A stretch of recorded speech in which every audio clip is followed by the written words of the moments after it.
You're listening to What She Said, a podcast for bloggers and creatives hosted by me, Lucy Sharif, a freelance journalist living in London.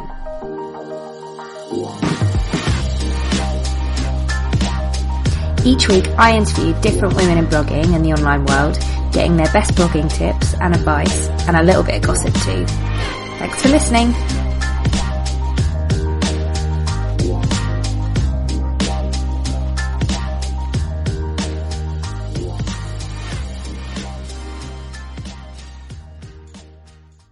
Hello and welcome to episode 18 of the What She Said podcast. Thank you for being part of the What She Said podcast community. I'm amazed every week when I get stacks of DMs and tweets and emails and whatever on a Monday morning or Monday afternoon or throughout the week whenever you guys listen to it about how you've enjoyed the podcast and how you've learnt stuff or how you've enjoyed listening to it on your walk. Or I love it and I can never get enough of it. It's a massive, obviously, ego boost, but also it's really nice to know that what I'm putting out there in the world and something that I'm really, really proud of is resonating with all of you. Anyway, on to this episode, because we haven't got too many to go before the end of season 1. And then I'm going to take a little break and I'll be back up and running in January, I think. There isn't a date for it yet, but I'll obviously let all of you know. And the best thing for you to do, make sure you're in the loop, is either check in with my blog, sign up to my newsletter, or just subscribe to this podcast. Because as soon as there's a new episode, it will come straight to you. Okay, that aside, episode 18. So, in this episode, I chat to the amazing Bowe, Rhianna Olivia. She's awesome. She's so cool. And actually, this episode came about because she answered a tweet that where somebody had said, "What podcast would you love to be a guest on?" And she said, "Mine," and somebody else's as well. But anyway, I got back and was like, "Do it. Let's do this." So we got on Skype and had a chat, and it was awesome. So Rhianna is an award-winning lifestyle blogger, and she has one of the most beautiful Instagram feeds. It's so gorgeous. And when I chatted to her, she just so impressed me. She just smashes blogging, Instagram, Twitter, YouTube, and she does that on the side. It's just her side hustle, and she holds down a full-time job. It's crazy. She's also really, really generous with her knowledge, which I think there's not enough of that in the blogging community. But anyway, she does. So she's got some amazing oh God, I can't even speak. She's got some amazing tips for Instagram. We also chatted about her blogging journey, of course, her recent brand redesign from Robocop to Rhianna Olivia, and we have a really good, super useful chat about how Google Analytics can help you and your blog. It will completely demystify it, so I really hope you enjoy it. Hi, you're right. Hello, how are you? Thank you. Good. Thank you so much for agreeing to be part of the podcast. Oh my god, thank you so much for offering. This is really exciting. I love this podcast. You've been such a cheerleader. It's awesome. It's really, really nice to have people that listen to the podcast on the podcast, because it just makes it a bit more, I don't know, special. I agree, actually. It's nice to sort of know what I'm getting into as well. Absolutely, yeah, exactly. So you listen to it, so you know what's coming. So for anybody that doesn't know who you are, do you want to introduce yourself and just let us know about your blogging journey so far? Yeah, so I'm Rhianna. I'm 24, from Leeds, up north. As you can probably if you couldn't tell. I've been blogging for about 3.5 years now. So it's a lifestyle blog, so I cover pretty much everything, and I'm a big Instagram fanatic, and I'm about to kickstart my YouTube as well, which is very exciting. That is exciting. Yeah. So, one of the questions that I wanted to ask you was around your big rebrand, because when I first started, I suppose when you first came into my ether, I think it was on Twitter, you had an amazing blog post on Instagram, and it was going wild, and you were sort of live tweeting about it, I remember, and I was like, oh my god, what is this? So I had a look at it, and it was fantastic, but you were called something completely different. Yeah, I was originally RoboCop. It was a play on my surname, because my surname's Bowe, but it's spelled Bowe. Yeah. And my first two initials are RO, so it was RoboCop, which I loved. It was really unique, and it was me, and I really liked it, but I just kind of outgrew it, and I was so sick of having to explain it to everyone who asked. Everyone who asked, I'd be like, well, it's this, and it's this, and it makes sense. So I just got really sick of it, so I figured going down the actual name route was just the safest way to avoid that in the future. Was it a nightmare rebranding? Actually, I thought it would be, but it was actually really easy. I am an ex-design student, so I did all the branding and stuff myself. That makes and a I lot got of sense. and I got Phil from Pipdig to do the migration for me, and nice. like, he barely charged anything, and it just meant, because I'm fairly technical, I can do the basics, but when it comes to that sort of thing, I was like, I just know I'm going to screw something up, so I was like, I'll get someone to do it for me, and that way I know that it's all right. It's not my fault if it goes wrong. So it was actually a lot easier than I thought it would be. So Pipdig are web designers, aren't they? Yeah, they do Blogger themes, but then he also does migrations over to different domains, or if you move in from Blogger to WordPress or that sort of thing, he kind of helps out with everything. So it's really handy to have him on board for that. Pop the link in the show notes. So are you on WordPress or are you on Blogger? I'm on WordPress. I'm self-hosted. Yeah. I'm a real research nerd. So when I first started blogging, I didn't really go into it completely blind. I did a lot of research before I sort of properly started. I was only blogging about a month or two before I decided to take the jump to self-hosted. Oh, wow. So I've been self-hosted now for about 3 years. Yeah. So right from the very beginning, basically. So when you first started, because blogging isn't your full-time gig, is it? No, unfortunately not. I have a full-time job. Blogging is my side hustle. But would you want blogging to be your full-time gig? That is the aim. Okay. I'm hoping within the next sort of year or two I'll be able to make that jump. But I was actually made redundant just before Christmas this year, so that meant that I spent 6 months going into my savings and into my overdraft. So it was a bit of a, oh crap, I need another job. Set you back a little bit. Yeah, so that's an issue, but you know. Onwards and upwards, you can do it. You can definitely do it. I've done it. Lots of people have done it, so you can definitely do it. So when you first started, was that the ultimate goal then as well? Absolutely not. Like, when I first, to say I did do so much research, it was more on the technical side. Like, I had no idea that you could really do stuff like that when I started. I had no idea that you'd get like free meals out and like little freebies and actually have then the aim for it to be my full-time job. Like, I was completely oblivious that was even a thing. So that was kind of exciting when I started deciding, like, oh, maybe I can do this. Maybe I can do it. It's exciting. So when it started out, was it a bit of a way to document your life, a bit of a passion project, something to do on the side of your job that felt creative? Yeah, it was. At the time I started, I was actually on a work placement with uni. So I did a sandwich course at uni. It's my design degree. Yeah. Oh, I can hear your baby. Yeah. So cute. Anyway. So I did a sandwich course, product design degree. So basically meant I did 4 years at uni and my third year was out in a work placement. Right. God. So I forget how young you are. Yeah, I'm 24. Oh my God, I'm 10 years older than you. I was actually recording the other day for Sam Sparrow's. Oh, yes. And she was, the whole time, she'd literally just interrupt me every question, go, oh, for God's sake, I'm 10 years older than you. It was very funny.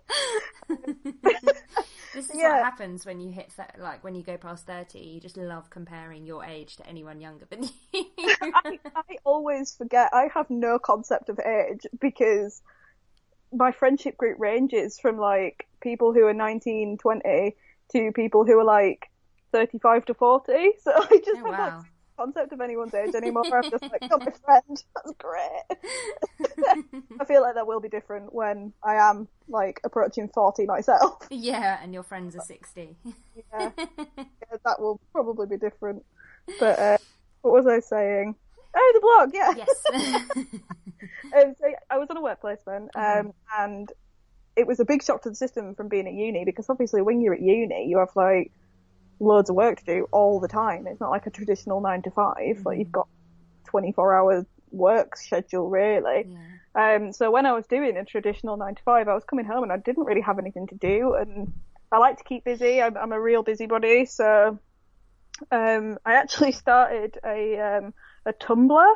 Oh goodness, yeah. Like 16, like years ago. And from that, I sort of started blogging on that rather than using it for what I originally used it for, which was just like reblogging funny things. Yeah. And from that, I then decided I read blogs all the time. Like, why don't I just start one? And why not do a proper one? Oh, so, bless you, nice. So yeah, so I just kind of, it was a natural migration for me. It was a weird one though, because I've never considered myself a writer at all. I've always been more of a sort of arty, creative person. So it was a real, I don't think I'm going to be doing this for very long. Really? That's so funny. Yeah, after about 3 months, when I decided to go self-hosted, it was a matter of, oh my God, I love this. I want to do this forever. It was a real fast sort of turnaround. I love it. I love that. Yeah, it was not what I expected at all, in a really good way. Yeah, I love that. That's amazing.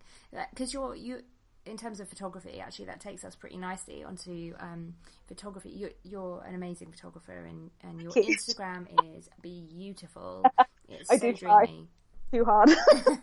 No, never. And you blogged about, you documented, you've had a really fast growth, I would say, especially, I mean, post-algorithm. And you've grown your Instagram. Was it post-algorithm? It was, wasn't it? It was kind of half and half. It was like mid that change. Yeah. Okay, so you kind of straddled that algorithm. Yeah, you're probably, I imagine you're feeling the algorithm hell at the moment, but your Instagram is stunning and you still have really good engagement. What are and you're a bit of an Instagram expert, I would say. Oh. That is literally the cutest thing I've ever heard. I'm dying. She's just staring at the microphone. She's completely transfixed. Oh, and she can't hear you at all because I've got headphones in, so she's just staring at it, just making noise. Bless her little heart. You little special. I can't remember what I was saying. Instagram, yes. So yeah, you've been really generous with sharing how you did so well on Instagram. What are your biggest and best tips for using Instagram for somebody who's like, okay, I really want to get into it. I've just started blogging. Instagram is the thing I want to get better at. What would you say? For me, Instagram's a really weird place at the moment, especially with the whole algorithm change. Like I grew about 8,000 followers in about 12 months. And then from that, it's taken me like another 6 to 8 months to gain another 2,000. So it's just the weirdest place. But from what, like I said earlier, I'm a real research nerd. So when it comes to stuff like this, I really like to know why things are happening and know why and how you can fix it and that sort of thing. And from what I can gather, it's going to be difficult, whatever you do, to grow on Instagram at the moment. It's just, it's going to be a lot harder than it was this time last year anyway. But for me, it's always a matter of consistency. Post at the same times each day, not like post at 11 minutes past 7 every single day, but around the same time. Yeah. Because your followers will know that you're there, and you'll get used to when people are sort of looking at your photos and engaging with your photos. That sort of comes naturally the more you do it, especially with the help of a lot of analytical apps and stuff. Yeah. But consistency is definitely key with when you post and what you post and the quality of what you post. Yeah. I think my main tip is to post good things. If you don't like a photo, don't post it. Yeah.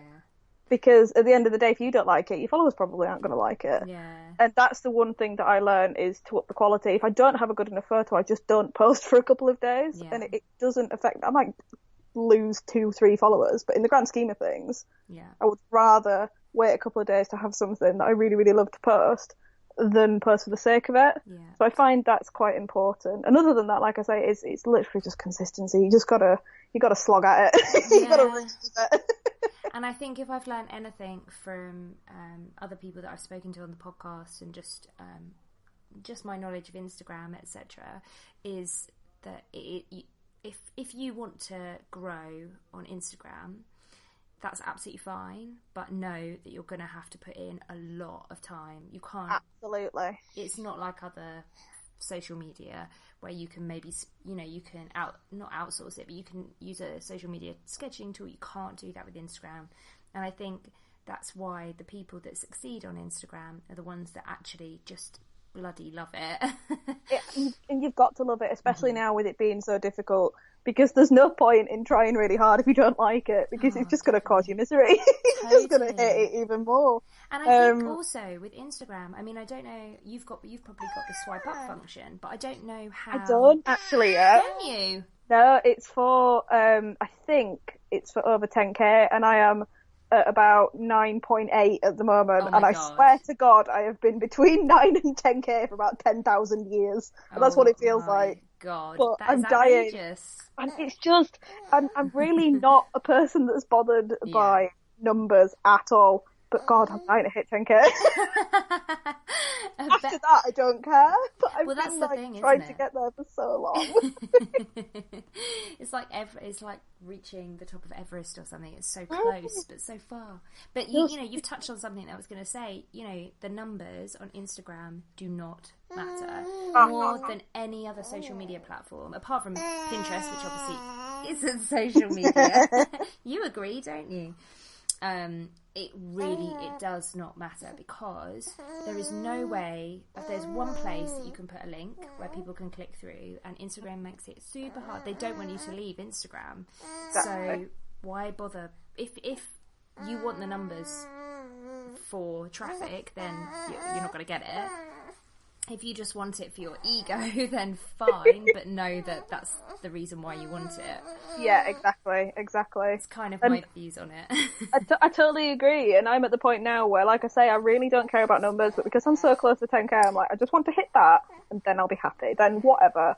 Because I've definitely noticed a shift in Instagram as well, especially with brand campaigns and collaborations and that sort of thing, in that they're going to work with people a lot more now for their engagement than for their followers. And I'm fully convinced it's after this whole people are buying their followers outrage. Yeah.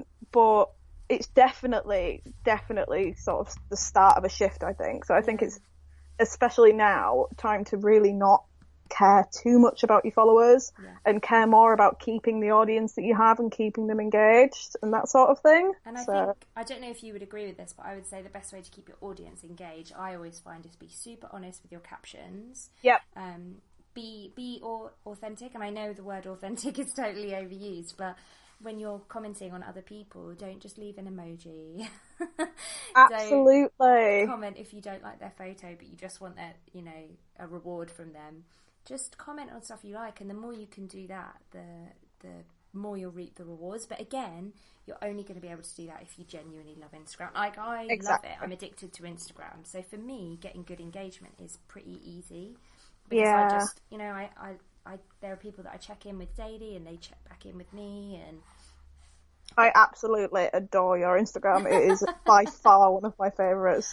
The photos you post are just completely my aesthetic. You're so the whole moody with flowers, and I love it. Do you know, funnily enough, when you did a Follow Friday and featured me, I got 300 extra followers.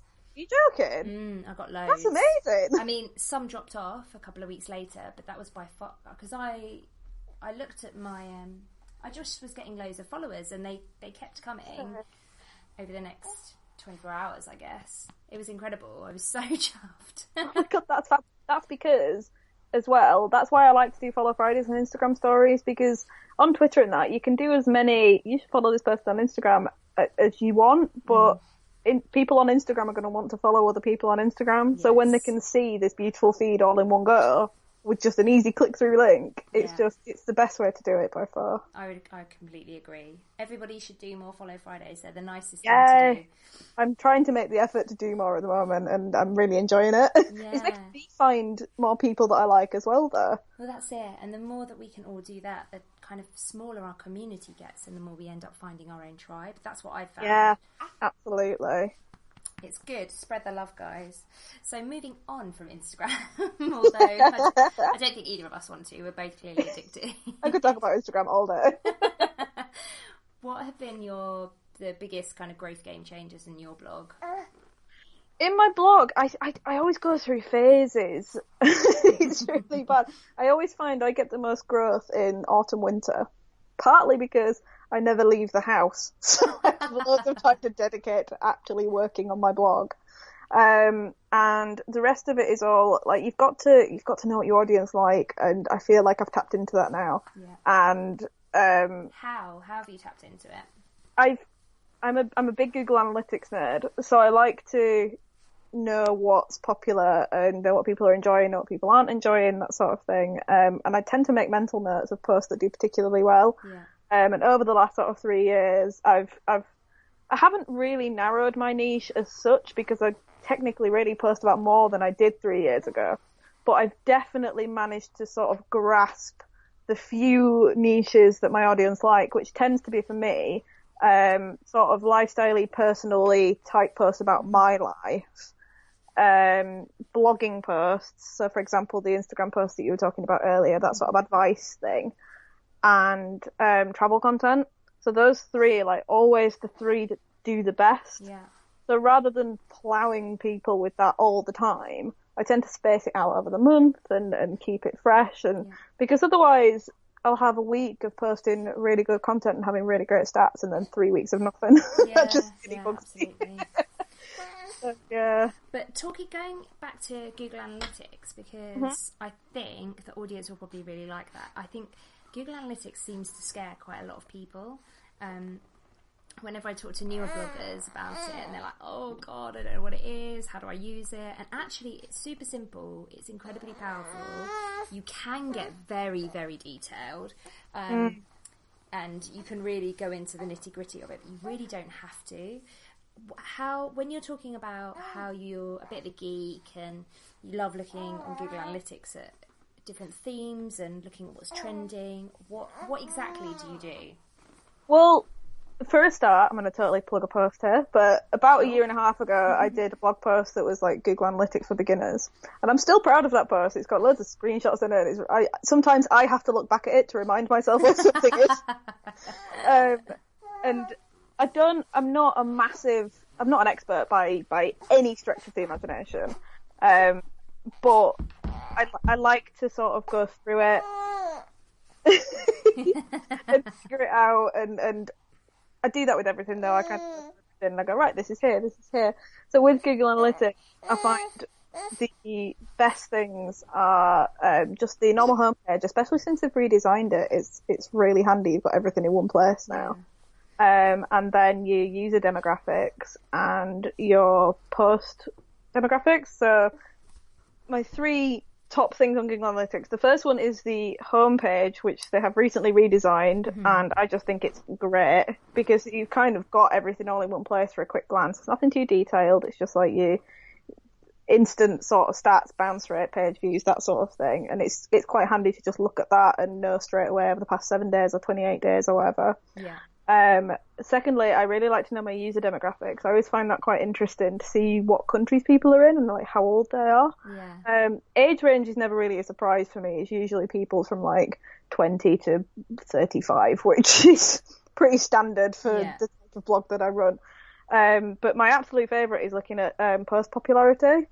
And what I like to do is sort of go back right to the start of my blog to now in the what's the word? The date range. Oh yeah. You can like drill down. Yeah, you can do a custom date range, so you can do it from standard like 7 days, month, 30 days, 90 days, whatever, or you can do it custom. So I like to do it custom and go right back to the start of my blog to now and see what posts are most popular. And I found it quite interesting because I did it for the first time in ages the other day. and it just showed me how important Google organic search is for my blog especially, because I would have thought that Instagram post would have been my most popular due to the sort of reaction it got off social media. Yeah. But in actual fact, I did. Have you ever heard of the Joe Wicks 90-day SSS plan? Yeah. Hell on earth, don't do it. I attempted it for a month last year, and I did a post after the first month saying this is how I found the first cycle. And that post has like triple the views of the second most popular post on my blog. And I think it's because it's literally called How I Found Cycle 1 of... And so people are Googling it for reviews of the cycle and finding my post. And it's just, I would have never even, I forgot I wrote it. Like, it would never have even entered my head. So it's very interesting to see that sort of thing, I think. Yeah, it's really interesting. And sometimes I find it really annoying because organic search is super important. But also creating shareable content is just as important. But I find that the things that people come to organically, like my most popular posts, are things that I don't necessarily want to be creating all the time. Yeah, I'm exactly the same. Like I said, I totally forgot I even wrote that post, let alone that it'd be my most popular one. But it is interesting to look at it because it's super good to see. Because basically, all that means is that, like you've just said, you immediately, because you've got a good understanding of SEO, you've immediately looked at it and gone, that's done really well because of the title, because it's super searchable, and it's probably keywords front loaded and all the rest of it. So that's the reason why it's done super well in Google. And it's good to see that, to analyse your own, where you're going right with SEO, so that you can kind of replicate that if you can. I absolutely agree. It's insightful, and it's quite important, I think, to almost look back on your old content and see how it's done and sort of analyse why it's done well and why it's maybe not done so well and that sort of thing. Yeah, absolutely. Going back to your first Google Analytics tip, which was about the dashboard, which is super intuitive. I agree. It's really, really handy if you just want to check in, and it's not overwhelming because everything on your homepage is or dashboard or whatever it's called is it's in language that's easy to understand. I agree. I completely agree. So I have a bit of a bone of contention with the stats that people use. So when we talk about, and I might be getting this completely wrong, so there are a couple of stats that I check in with, and that is when you're talking about your page views, the terminology that Google Analytics uses for it is actually not page views, it's users. Is that correct?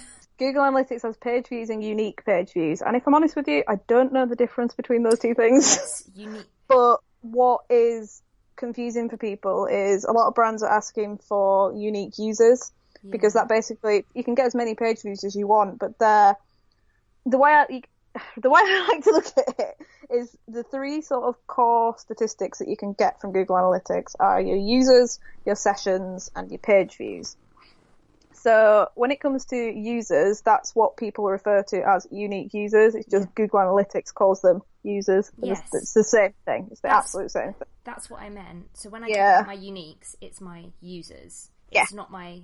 Because people will refer to unique page views, and then they'll just look at the term page views on Google Analytics, which is much higher.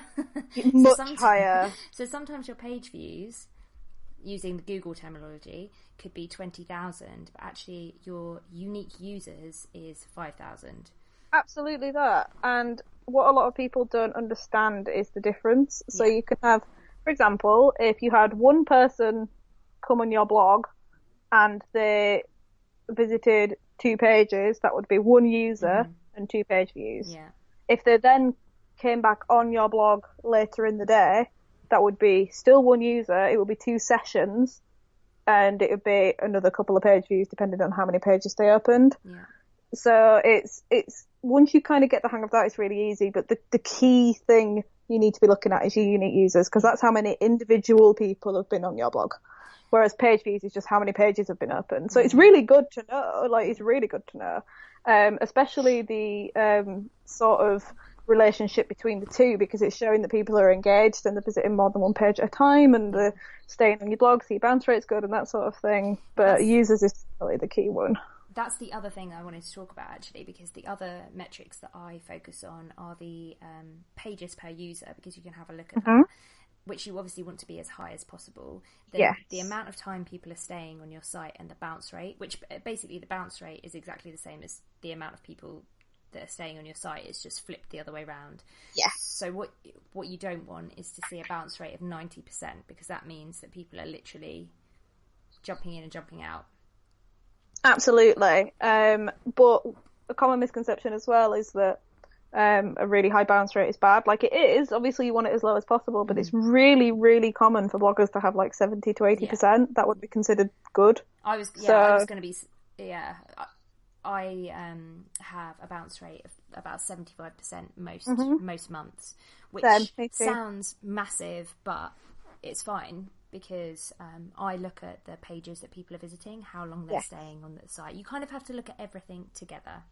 Yeah, you absolutely do. But I really, really think that people need to understand Google Analytics, understand exactly what they mean. I also have a post on it. I'll put the link to both of our posts in the show notes. Because when you're putting it on your media kit, it's really important that you put the right figure. Oh, it absolutely is. And it's so easy to get it wrong as well, because it's really terminology, easy. You've got to know what they're talking about, and if you don't know which is which, then obviously it's really difficult. Yeah. But there are so many posts and stuff online now, it's really easy to get the hang of. Yeah. It took me a couple of hours one Saturday afternoon to just scroll through the internet and be like, oh, that's where that is, that's where that is. So... I think it took me about a year to properly work out that I was using all the wrong stats. And I'll tell you, it's easily done. My heart sank when I realised that I was looking at the wrong number. I was like, wow, okay, so my numbers are not as good as I thought they were. It's a really awful feeling. And to be fair, I went through a really similar thing recently when we rebranded my blog. The Google Analytics tracking code was actually on my blog twice, and we didn't realise. So my bounce rate went down to like 1%, and I was getting like double the amount of page views, and I was like, I really want this to be real, but something tells me it's not. So for a good few months, I'd had like double the page views, and I thought, because it was tracking everything twice, and I was just like, oh my god, I thought that I'd just done really well, and no, it's just not real. That is devastating. I attest to the fact that is devastating. You just mentioned, so if anybody doesn't understand, because basically the podcast episode that went out, what day are we? Tuesday. Yesterday was the one with Beverly, and she talked a lot about SEO, and people really loved it, but people were getting quite scared. Yeah. So I don't want anyone to get scared by Google Analytics. So the tracking code that you're mentioning is, so it's actually really simple to get it into your blog. You don't have to understand code. There are stacks of plugins where you can literally just copy and paste. It's just a set of numbers and a couple of letters. So universal, I think is it called Universal Analytics? That's the type that you want. But it's something like that, yeah. And you can basically, there are stacks of tutorials. I'll find one and stick it in the show notes so nobody gets scared. I would very much recommend, there's a blog, I can't remember what her blog is called, but her Twitter is More About Cat, I think. I love Cat. I'll if it's wrong, I will message you and I'll send you the right details. Okay, perfect. But Kat is like the Google Analytics genius. Like, she has all of the tutorials on her blog. She's fantastic, and she's always up for like giving her a quick tweet and asking her for help. She's just fantastic. So I would recommend her. She'll probably have an influx of people being like, please help. Rhianna and Lucy said that you were the person that will help me. I will put all of that in the show notes. So, moving on to less geeky things. What are the favourite? So you mentioned, when I asked you the question about your growth game changers, you said autumn, winter, you have more time. So do you just post a lot more regularly? Have you found that consistently posting is a boost for you?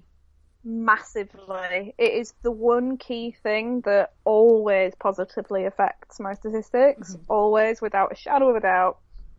And it's as simple as, if you have 20 posts in a month, you're going to have more people visiting your blog than if you had 2 posts in a month, because there's more content to read. It's a no-brainer, really. But because in summer I am a borderline, I like to call it like a summer alcoholic.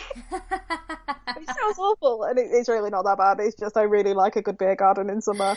So I tend to go after work and go for a few drinks, and then I get home and I'm like, oh, I don't really want to blog. So then I go weeks with my blog post and I'm just the worst. This is why I can't take it full time yet, because I'm a nightmare. It's different though, because when you are full time you have to do it, because you'll have exactly, and you'll have the daytime to do it as well. Well, that's very true, but in autumn winter I don't tend to have many plans, because I'm a real sort of home bird, cozy, up with a hot chocolate and a blanket and that sort of thing. So I tend to get a lot more content out over the colder months. So that is pretty much why I see a bit more growth then than I do in summer, for sure. So do you blog when you get home? How do you do it? Because a lot of people, so we had Sophie Cliff on a couple of weeks ago. I love her. She's amazing, isn't she? She's such a powerhouse as well. She's in like my Leeds blogging crew, and I just adore her. Of course, yes. Yeah, she's genuinely as nice as she is, as nice as she seems. She's one of those people that, and she's beautiful as well. And you're like, I'm definitely going to hate her. Yeah, but you won't hate her. You'll love her. You'll want to be her best friend. Absolutely.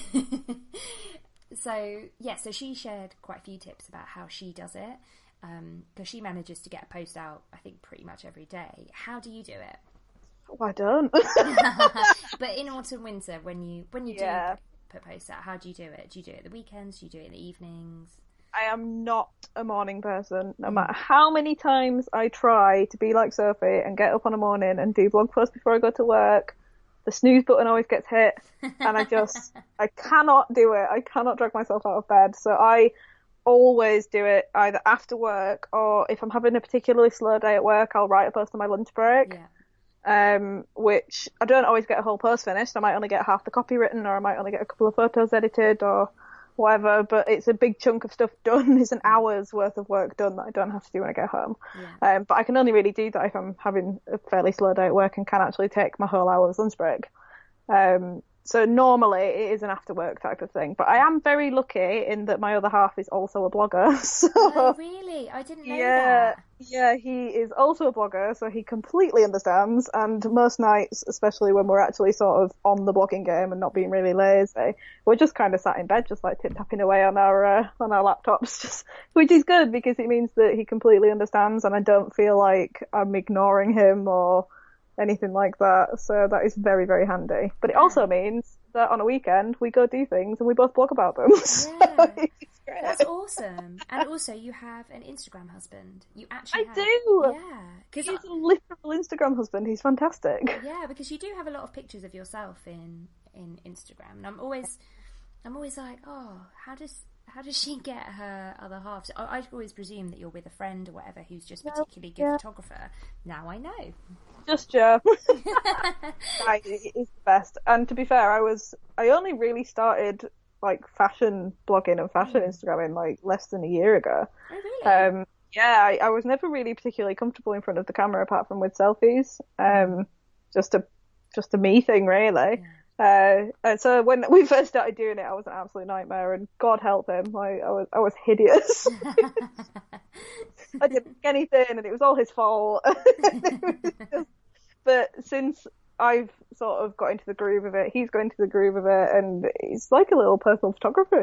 It's great. I'm very grateful for his existence. We'll also link to all of his handles as well in the show notes, so you can check him out. On Instagram stories, you very occasionally speak to camera. Mm-hmm. Very occasionally. I don't really seem to see you doing it very often. And you mentioned that you don't really like selfies. Oh no, you mentioned that was the only way that you would do pictures of yourself. Yeah. You wouldn't do kind of posed pictures. No, not until very recently at all. Like it just didn't feel like me. Why? Is that a self-conscious thing, or is that I think it was. I think it was a self-confidence thing for sure. Like, I'm not a size 6 by any stretch of the imagination. And then I've written about it before, like it's an awkward place to be. It's like this sort of in the middle, not really that thin, but also not plus size. It's like, it's very awkward. So I feel like for quite a while I was just a bit uncomfortable with that sort of part. But as I've kind of got used to it and I've sort of explored my sort of fashion sense a lot more, and I've really sort of come into my own with that sort of thing now, and it's great. It's really great. And to be honest, I feel like the majority of, in fact, it's a fact, the majority of us are not miniature, or we're not supermodels or plus size. Most of us are in that middle section and feeling like gross about it. So the more of us that put ourselves out there, and there are some really amazing bloggers doing, you know, like yourself, taking pictures of themselves and doing outfit shots, and they're the ones that you kind of, well, certainly they're the ones that I feel more, it resonates with me more, not the I don't know, I'm trying to think of someone, but I don't want them to be offended, not like the Viviana, oh no, she's not that anymore, the Anna edit. She doesn't resonate with me because she's too perfect. She's out of my league now. I love her. She's so lovely. She seems really lovely, but I don't look at her stuff and think, oh yeah, I could do that. Yeah, I totally agree. Not I totally anymore. agree. So, well, that's another reason I kind of started doing that, because it was a bit, well, I don't really see people my sort of shape wearing normal clothes, and it's quite nice to be able to sort of see people and go, oh, actually, I might look quite good in that. Yeah, exactly. And it's really important that more of us do it, to normalise things. This is what normal people look like. So, YouTube. So you mentioned that you're going to foray into YouTube as well. Why? Well, YouTube I've got a love-hate relationship with YouTube. I did it for about 2 years, and I did weekly vlogs, and it was great, and I loved it. And then when I was made redundant, I was like, I'm going to try daily vlogging. So I did a couple of daily vlogs, and it was really fun. And then I set myself the challenge of doing Vlogmas, which, for anyone who doesn't know, was a daily vlog every single day in December. And it completely burned me out, and I hated it. I ended up absolutely losing all creativity for YouTube. So I just sort of went, right, I'm leaving. I might come back, I might not. And on top of that, I've had a lot of technical issues with my laptop. It's very, very old now. Trying to open any sort of video editing software just sends it into a frenzy. So for the past sort of 6 months, I've just sort of left my YouTube channel to fester. And I'm getting to the point now where I'm starting to miss it, and I'm getting a new laptop in a couple of weeks, so it's sort of all falling into place. So I've kind of decided that I'm going to take another shot at it. That's exciting. That's super exciting. Yeah, everyone's saying that video content, and actually everyone's saying it because it's true, video content is really important, being able to create video content if you can. I'm definitely not a YouTuber. I think I've made my peace with the fact that I just can't be bothered to learn. I've tried to learn how to edit videos, but I find it really hard. Too hard. But I don't blame you, in all honesty. But it's great for you because, especially when you're a lifestyle blogger, but also for the travel content that you produce, it's another... Yeah, absolutely. It's just another way of being able to offer content that people can consume in a different way. No, I'm really looking forward to being back at it, and I've already set myself some rules in that I'm not going to be doing weekly vlogs anymore because it just took up far too much of my time, and it put this weird pressure on me, or well, I should say I put this weird pressure on myself to constantly be like doing things and making my life look really interesting for the sake of a weekly vlog, and it just tired me out too much. I was so sick of it. So I'm going to be doing sort of more sit down videos, weekly vlogging if and when I have an interesting week, or doing holiday vlogs if I go on holiday, or having a vlog of a weekend that's particularly interesting. So I'm taking a much more chilled approach to it this time in an attempt to save my sanity. I think that's important because it's that kind of all or nothing attitude of Vlogmas or die can completely burn you out. It was so awful. Yeah, it looks really tough. I see people doing Vlogmas and I bow down to you. I don't know how people do it. So, the last question I wanted to ask you is something that I ask everybody, or second to last question, I should say, and that is, what stumbling blocks? So you mentioned that, Vlogmas, you kind of went hard, and went home because you just had enough of YouTube. What other stumbling Literally, blocks yes. have you? What other stumbling blocks have you found when you've been in your three and a bit years of blogging?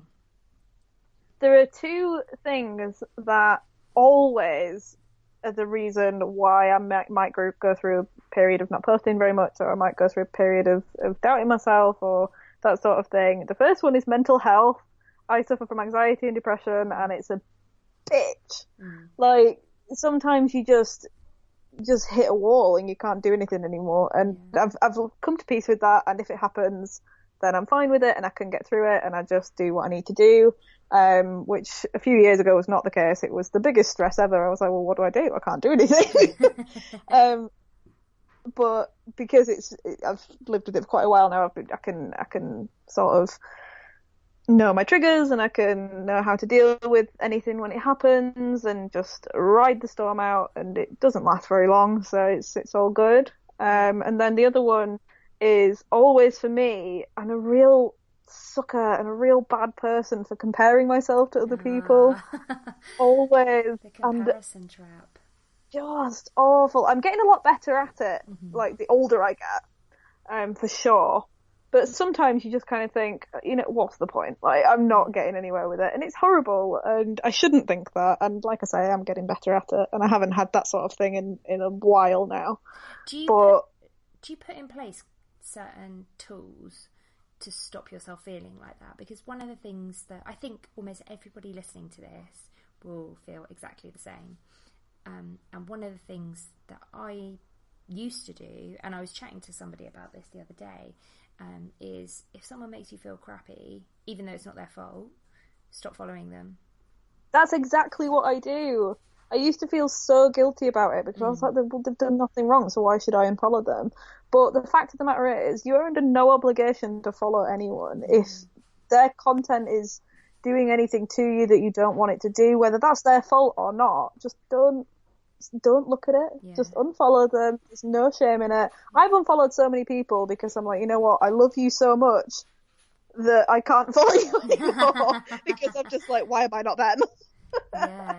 And there's no shame in unfollowing people at all, and people take it quite personally, I think, but they absolutely shouldn't. Like, if someone said to me, I've got to unfollow you because I just don't like your content, or because I keep comparing myself to you and it sucks, and I'd be like, cool, that's great, that's fine.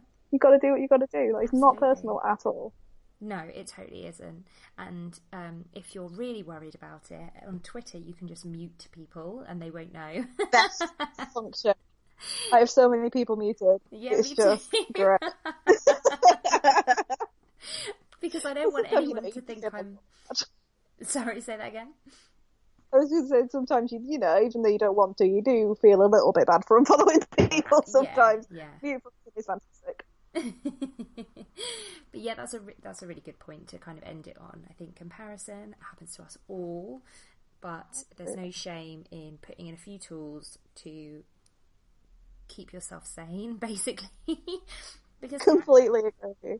I think comparison, the same person that I was chatting to the other day for the podcast, Jessica Rose Williams, who's amazing, absolutely amazing. She's doing amazing stuff online, and she said comparison is the quickest way to make yourself, it's the quickest route to make yourself feel crap. It's the quickest route to a bad day, basically, isn't it? What's that quote? A comparison is the thief of joy. It is, and it is as well. It really is. I think I have about 4 blog posts titled that, to be honest. I'll link to them all. So, the very last question, which is, where can everybody find you online? I am everywhere, and I mean that, literally. So, my blog is rhiannaolivia.com. My Instagram and Twitter is at rhiannaoliviab. My YouTube, I just found out the other day, you can change your YouTube URL, which is very exciting. So I am now YouTube. If you search Rhianna Olivia, I might not come up because it's still sort of settling. So either search Robocop, or you can go direct to youtube.com/c/Rhianna Olivia. I'll link it all to make it easy. Yes. I'm on Pinterest as well, but I don't really use it, and I should, because I read your post the other day about Pinterest, and I was like, I need to get on that, really. We will talk about that offline. Thank you so much for being part of the podcast. Oh, thank you so much for having me. It was so fun.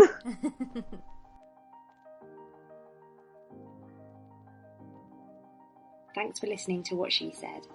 If you'd like to leave me a review on iTunes, it would be a massive ego boost, but also it'd be really, really helpful for getting this podcast out there to other people. I love hearing from you, and I get back to each and every one of you. So tweet me at Wanderloose Blog, find me on Instagram at Wanderloose Blog and shoot me a DM, or email me lucy@wanderloose.com, and of course head on over to my blog wanderloose.com. Thanks for listening, and I'll see you next week.